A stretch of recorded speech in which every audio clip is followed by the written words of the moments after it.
আমন্ত্রণদীপ্ত সংবাদে আপনাদের সাথে আছি আমি ইয়াসমিন সুমনা। শিশু রামিসা ধর্ষণ ও হত্যা মামলার রায় আজ। ঢাকা মহানগর শিশু সহিংসতা দমন ট্রাইব্যুনালের বিচারক মাসরুর সালিকিন বেলা 11টায় এই রায় ঘোষণা করবেন।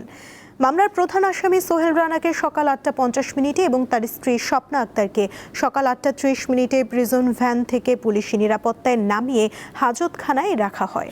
মামলায় রাষ্ট্র ও আসামি পক্ষের যুক্তিতর্কের শুনানি শেষ হয় গত বৃহস্পতিবার। যুক্তিতর্ক শেষে আদালত 7 জুন রায় ঘোষণার দিন ধার্য করেন। রাজধানীর পল্লবীতে 8 বছরের এই শিশুটি ধর্ষণ ও হত্যার শিকার হয় 19 মে। সে হিসেবে ঘটনার 19 দিনের মাথায় আজ রায় ঘোষণা হতে যাচ্ছে।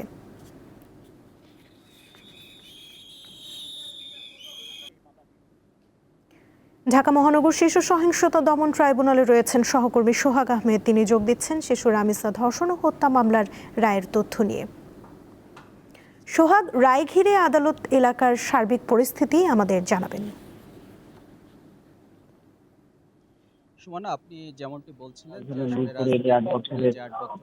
শিশু রামিসা প্রথমে ধর্ষণ হয়, পরবর্তীতে হত্যা করা হয়। এই ঘটনা কিন্তু খুব বহুল আলোচিত এবং সেই আলোচিত হত্যাকাণ্ডের ঘটনায় আজ কিন্তু রায় হবে। এই রায়কে কেন্দ্র করে ঢাকা মহানগর আদালত এলাকায় নিরাপত্তা ব্যবস্থা জোরদার করে রেখেছে আইন শৃঙ্খলা বাহিনী। সকাল 10টার পর ঢাকা মহানগরী শিশু সহিংসতা দমন ট্রাইব্যুনালের বিচারক মাসরুর সালিকিন আদালতে কিন্তু এই রায় ঘোষণা করবেন। এবং এই মামলায় যে দুজন আসামি রয়েছে, একজন হচ্ছে রামিসার যে প্রতিবেশী ভাড়াটিয়া সোহেল রানা ও তার স্ত্রী স্বপ্না আক্তার। আলোচিত মামলার রায় বিচার কাজ অস্বাভাবিক দ্রুত গতিতে কিন্তু সম্পন্ন হয়েছে। অর্থাৎ বলা যায় যে অভিযোগ গঠন থেকে শুরু করে সাক্ষ্য গ্রহণ, আত্মসমর্থন ও যুক্তিতর্ক শেষ করে মাত্র 4 কার্য দিবসের মধ্যে কিন্তু এই বিচারিক কার্যক্রম শেষ হয়। আপনি জানেন যে আসলে গত 1 জুন আসামিদের বিরুদ্ধে অভিযোগ গঠনের মাধ্যমে বিচার শুরু হয়। পরদিন 18 জন সাক্ষ্য গ্রহণের মধ্যে 16 জনের সাক্ষ্য গ্রহণ কিন্তু একদিনেই সম্পন্ন হয় এবং 3 জুন পক্ষ সমর্থনের শুনানির নিজেকে নির্দোষ দাবি করেন সোহেল রানা ও স্বপ্না। পরে উভয় পক্ষের যুক্তিতর্ক শেষে 4 জুন রায়ের জন্য কিন্তু 7 জুন অর্থাৎ আজকের দিন ধার্য করে আদালত। এই মামলার এজাহার অনুযায়ী রামিসার পপুলার মডেল কলেজের রিপোর্টে ছাত্র ছিল এবং 19 মে সকালে স্কুলে যাওয়ার উদ্দেশ্যে বাসা থেকে বের হয়। পরবর্তীতে তাকে কৌশলে কিন্তু নিজেদের পক্ষে নিয়ে যায় সোহেল রানা এবং সেখানে কিন্তু প্রথমে তাকে ধর্ষণ করা হয় এবং পরে গলা কেটে এবং তার হাত পা বিচ্ছিন্ন করে কিন্তু এই হত্যাকাণ্ডের ঘটনা হয়। পরবর্তীতে তার মা খোঁজাখুঁজি করে না পেয়ে আত্মচিৎকারে প্রতিবেশীদের সহযোগিতায় সোহেল রানার ঘর যখন দরজা ভেঙে ভিতরে ঢোকে, পরবর্তীতে সোহেল রানাকে কিন্তু তারা দেখে যে আসলে জালনা কেটে তিনি পালিয়ে চলে যায়। তো এই ঘটনা কিন্তু খুব আলোচিত ঘটনা এবং এই ঘটনাকে কেন্দ্র করে সারা দেশের মানুষ কিন্তু আজকের এই দিনটার দিকে অপেক্ষায় আছে। এবং এর আগে কিন্তু যে রামিসা অর্থাৎ রাষ্ট্রপক্ষের যে আইনজীবী তিনি কিন্তু আদালতের কাছে বলেছেন যে রামিসার এই হত্যাকাণ্ডকে কেন্দ্র করে সর্বোচ্চ যে রায় সেটি কিন্তু তারা আশা করছে এবং সারা দেশের মানুষও কিন্তু সেই আশা করছে যে একটি দৃষ্টান্তমূলক শাস্তি হয়ে থাকবে। এই ঘটনাকে কেন্দ্র করে কিন্তু আজ আদালত পাড়ায় আইনজীবী থেকে শুরু করে সাধারণ মানুষ এই রায়ের অপেক্ষায়। সুমনা। সোহাগ, ধন্যবাদ আপনাকে। ত্রয়োদশ জাতীয় সংসদের প্রথম বাজেট অধিবেশন শুরু হচ্ছে আজ দুপুর 3টায়। 11 জুন সংসদে 2026-27 অর্থ বছরের প্রস্তাবিত বাজেট উপস্থাপন করবেন অর্থমন্ত্রী আমির খসরু মাহমুদ চৌধুরী। এটি হবে প্রধানমন্ত্রী তারেক রহমানের সরকারের প্রথম বাজেট। এবারের বাজেটের আকার হতে পারে 9,38,000 কোটি টাকা। এতে রাজস্ব লক্ষ্যমাত্রা ধরা হয়েছে 6,95,000 কোটি টাকা। এর মধ্যে এনবিআর থেকে আয় ধরা হচ্ছে 6,04,000 কোটি টাকা। প্রস্তাবিত বাজেটে ঘাটতি থাকছে 2,43,000 কোটি টাকা। বার্ষিক উন্নয়ন কর্মসূচি এডিপির আকার ধরা হয়েছে 3,08,925 কোটি টাকা। আপনাকে ধন্যবাদ। প্রথমত মাননীয় স্পিকার, আপনি অনুমতি দিলে আমি একটু সংক্ষেপে বলি।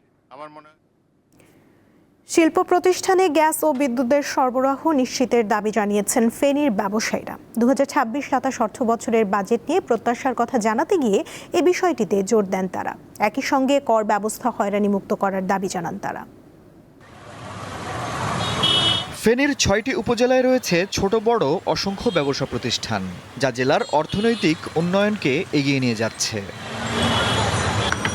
কিন্তু এসব প্রতিষ্ঠানের ব্যবসায়ীরা রয়েছেন নানা সংকটে।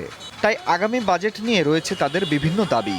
এর মধ্যে ভ্যাট ট্যাক্স আদায়ের প্রক্রিয়া আরও সহজ এবং স্বচ্ছ করা ও জামানতবিহীন সহজ শর্তে ঋণ সুবিধা প্রত্যাশা করছেন ক্ষুদ্র ও কুটির শিল্পের সাথে জড়িতরা।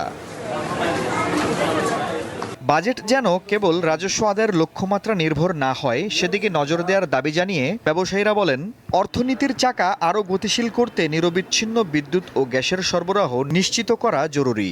আমরা এমন একটি বাজেট প্রত্যাশা করি যা শুধু রাজস্বের আদায়ের দিক থেকে নয়, বরং শিল্পায়ন, কর্মসংস্থান সৃষ্টি এবং দীর্ঘমেয়াদে দেশের অর্থনৈতিক প্রবৃদ্ধিকে ত্বরান্বিত করবে। ব্যবসা ও বিনিয়োগ বান্ধব বাজেটই বাংলাদেশের অর্থনীতিকে আরও শক্তিশালী ভিত্তির উপর দাঁড় করাবে। আমরা চাই বাজেটেও এই সরকার জনগণের সেই আশানুরূপ কাজগুলো করে মানুষের পাশে থাকবে, এটাই আমরা প্রত্যাশা করি। পাশাপাশি ব্যবসায়ী প্রতিনিধি হিসাবে আমি ব্যবসায়ীদের পক্ষে একটি কথাই বলবো যে সরকার যেন বিদ্যুৎ, গ্যাস এগুলো যেন নিরবিচ্ছিন্নভাবে আমাদেরকে যেন সার্ভিস দেয়, এটাই আমি প্রত্যাশা করি। শিগগিরই জাতীয় সংসদে উত্থাপন করা হবে আগামী অর্থ বছরের বাজেট। আফরিদ হাসান, দীপ্ত, বার্তাকক্ষ।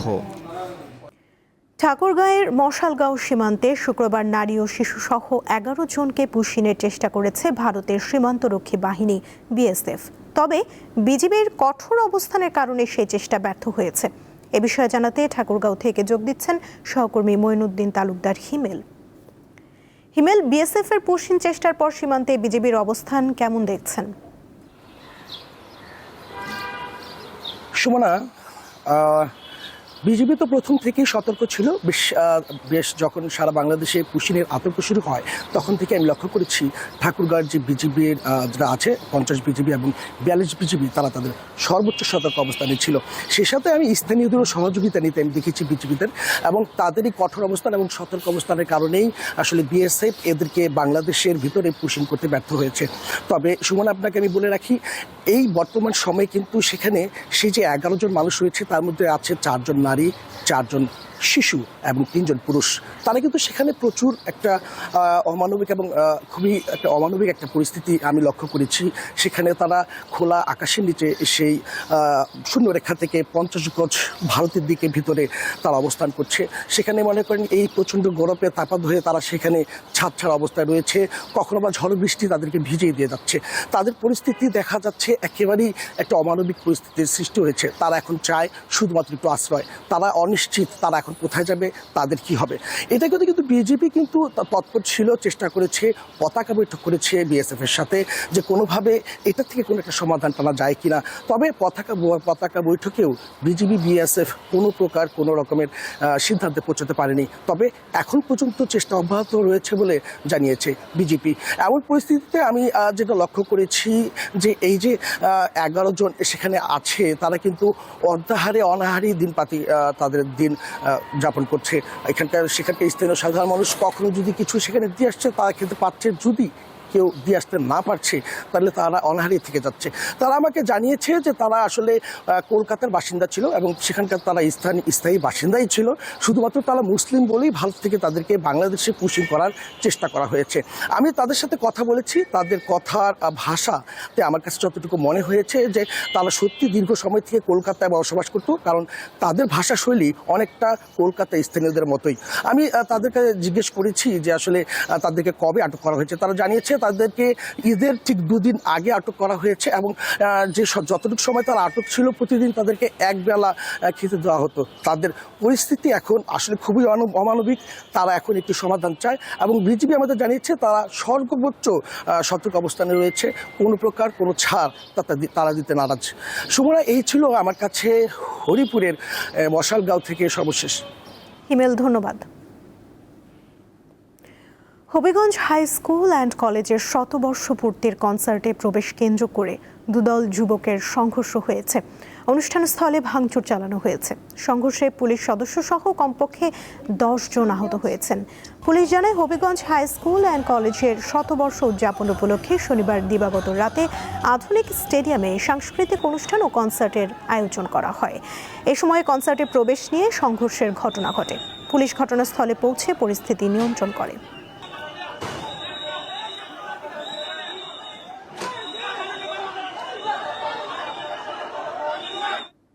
আন্তর্জাতিক প্রসঙ্গ।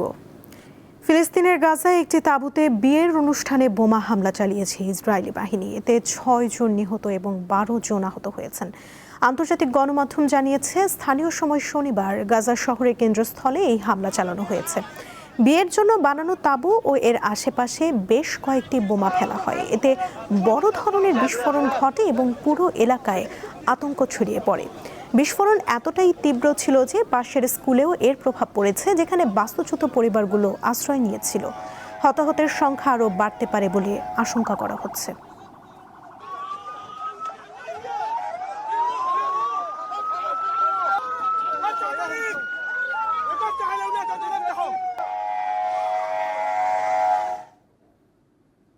যুক্তরাষ্ট্রের ঘনিষ্ঠ মিত্র হওয়া সত্ত্বেও দেশটির সরকারি প্রতিষ্ঠান ও শীর্ষ কর্মকর্তাদের উপর ইসরায়েলের আগ্রাসী গোয়েন্দা তৎপরতা বৃদ্ধি পেয়েছে। ফলে উদ্বিগ্ন হয়ে উঠছে পেন্টাগন। যুক্তরাষ্ট্রের সংবাদ সংস্থা এনবিসি এ খবর দিয়েছে। যুক্তরাষ্ট্রের 2 জন বর্তমান ও 1 জন সাবেক কর্মকর্তা এ তথ্য নিশ্চিত করেছেন। এই অবস্থায় ডিফেন্স ইন্টেলিজেন্স এজেন্সি ডিআইএ নতুন পাল্টা গোয়েন্দা সতর্কবার্তা জারি করেছে। এমনকি একটি অভ্যন্তরীণ বার্তায় ডিআইএ তাদের ইসরায়েলি গোয়েন্দাগিরির হুমকির স্তর বাড়িয়েছে, সংকটজনক করেছে।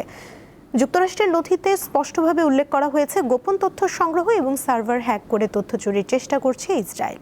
যুক্তরাষ্ট্রের ওপর ইসরায়েলের গুপ্তচর বৃত্তির দাবি সম্পূর্ণ মিথ্যা বলে দাবি করেছে ওয়াশিংটন ডিসিতে অবস্থিত ইসরায়েলি দূতাবাস।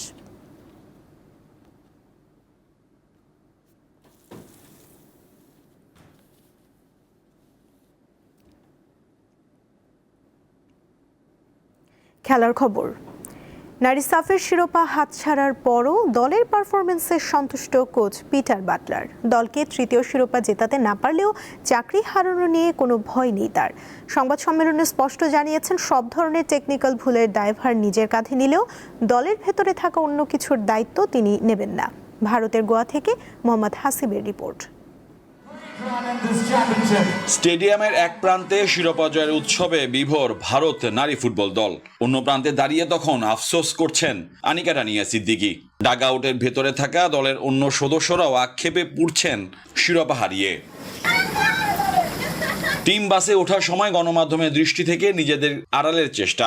নারীদের ফুটবল হারিয়েছে সাফে তৃতীয় শিরোপা, সেই সাথে নামের শেষে ডিফেন্ডিং চ্যাম্পিয়ন তকমার পরিবর্তে এখন যোগ হয়েছে রানার্স আপ বিশেষণ। এই দলের অনেকে নিজেদের সেরা ভাবে। মানছি ঋতুপর্ণা, আনিকা, মারিয়ামান্দা এরা তারকা, কিন্তু সবাই তো এক না। এই বিষয়গুলো আমাকে বিব্রত করে। পুরো টুর্নামেন্টে গোল পোস্টের নিচে ছিলেন মিলি আক্তার। 9 গোল হজম করেছেন তিনি, কিন্তু তার চেয়েও অভিজ্ঞ গোলরক্ষক রূপনা চাকমা থাকার পরও ফাইনালে মঞ্চে তাকে না খেলানোর ব্যাখ্যা দিলেন কোচ।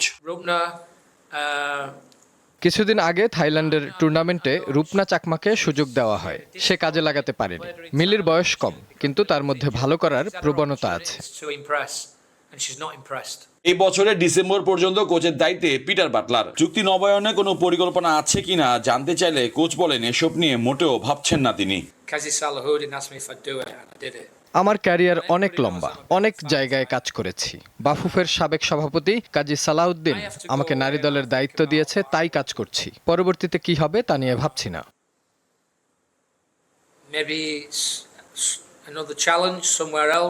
দেখতে দেখতে শেষ হলো নারী ফুটবলের আন্তর্জাতিক টুর্নামেন্ট। এবার লম্বা বিরতি, নতুন মিশনের আগে আপাতত বিশ্রামে থাকবে বাংলাদেশ নারী ফুটবল দল। পিছিয়ে পড়া, ফিরে আসা, আবারও পিছিয়ে পড়া, এই তো নারী সাফ ফুটবলের ফাইনালের গল্প।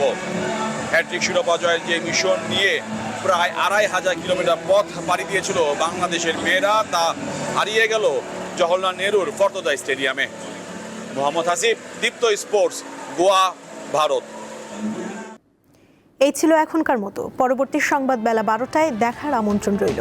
এছাড়া আরও তথ্য পেতে যুক্ত থাকুন দীপ্ত ডিজিটাল প্ল্যাটফর্মের সাথে। ধন্যবাদ সবাইকে।